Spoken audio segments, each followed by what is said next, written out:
معاملہ ہے ہیرے کا پرچہ ہوگا اور اکسیری ہوگا، خوراکی پوشاکی دونوں طرف چلے گا، اور انشاءاللہ جو خوراکی طور پہ چلے گا صرف اس کی 7 خوراکیں ہوں گی۔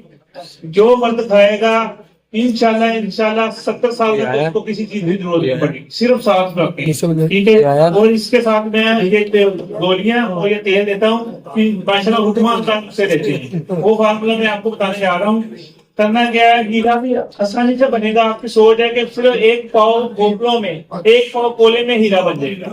کرنا کیا، آپ نے ایک املی کلام، سارے تمہیں ہندی کے نام جانتے ہوں گے، املی کلام سب کو یاد ہے، وہ لینی ہے آپ نے صرف، ٹھیک ہے۔ اس میں آپ نے 1 گرام ہیرے کی کھنڈ ڈال دینی ہے، سراخ کر کے، نقطہ بیچ میں رہے، سراخ کر کے آپ نے 1 گرام ہیرے کی کھنڈ ڈال دینی ہے، اس کا لگ بند کر دینا، اس کو ہلکی سی کپڑ وٹی کرنی ہے، ہلکی سی کپڑ وٹی کر کے کوئلے جلانے 1 پاؤ، ٹھیک ہے، 1 پاؤ کوئلے جلا کے اس میں آپ نے اس کو رکھ دینا ہے۔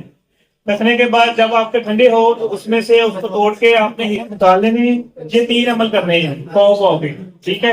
اس کے بعد آپ نے یہی ہیرے لینے ہیں، یہی ہیرے آپ نے 1 پاؤ تیزاب ہو شورے کا اور 1 تولہ سنبل فار ہو، نمک کا تیزاب ہو، سوری شورے کا نہیں لینا، اور 1 تولہ سنبل فار ہو، اس کو مکس کر کے آپ نے بیکر میں ڈالنا ہے اور یہ ہیرے آپ نے اس میں ڈال دینے ہیں اور اس کو آپ نے ریت کے اندر اڑا دینا ہے، ٹھیک ہے۔ صرف ایک دفعہ اس میں ڈال کے آپ نے ریت کے اندر اڑا دینا ہے۔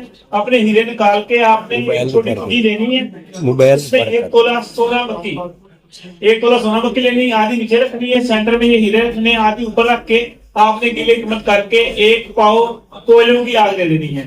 آپ آگ دیں گے، جب نکالیں گے آپ کے جو ہیرے پھول کے کچرا ہوا ہو وہ جو ہے نا اکسیری چیز ہے، جو کہ پارے کو بھی جماتی ہے، ٹھیک ہے، اور خوراکی طور پہ بہترین اکسیر ہے۔ اس کے اندر ہم 4 جو نکالے پارے کے وہ اور سگریٹ ڈال کے ہم گولیاں بناتے ہیں، جو 7 گولیاں ہیں نامرد کو مرد کرتی ہیں، اور اس کے ساتھ جو ہمارا نفس کی تولیت کے لیے، درازگی کے لیے جو ہم تیل بناتے ہیں وہ دیتے ہیں۔ ماشاءاللہ صرف 2 ہی چیزیں دیتے ہیں، انشاءاللہ مرد کو کسی چیز کی ضرورت نہیں پڑتی۔ یہ نہیں اب یہ لفظ پارا بتائیں گے تو کسی میسی صاحب اس کے بعد ایک محمد بتائیں گے۔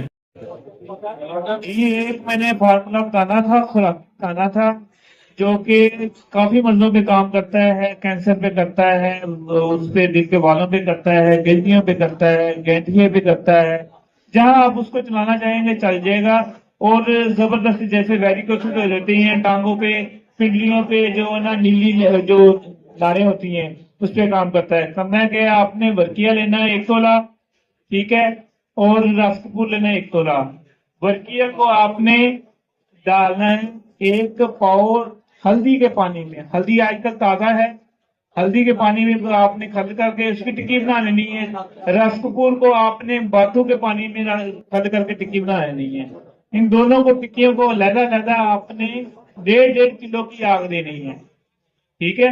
رس کپور کو آپ نے باتھو کے مقطر پانی میں کھد کر کے ٹکی بنا کے خشک کر کے 1.5 کلو اوپروں کی اس کو آگ دے دینی ہے، اور ورکیہ کو ہلدی کے پانی میں کھد کر کے اس کو آگ دے دینی ہے۔ یہ آپ کا اینٹی بائیوٹک بن جائے گا انشاءاللہ۔ پس کے معاملات جو بھی ہوں گے، گینٹھیے کے معاملات جو بھی ہوں گے، دل کے والوں کے معاملات جو بھی ہوں گے وہ کور کرے گا۔ آپ کو اس کو جب آگ دیں گے کشتہ برآمد ہوگا، وہ آپ کے 2 چاول خوراک ہے، ٹھیک ہے۔ صبح شام مکھن میں دیں، انشاءاللہ 7 دن کے بعد آپ ٹیسٹ کرا لیں، انشاءاللہ اگر 3 گرنیں بند ہیں تو انشاءاللہ 2 گرنیں کھلی ہوں گی۔ یہ میرا تجربے کے عمل ہے جو میں نے آپ کو بتایا، اور بہت زبردست چیز ہے۔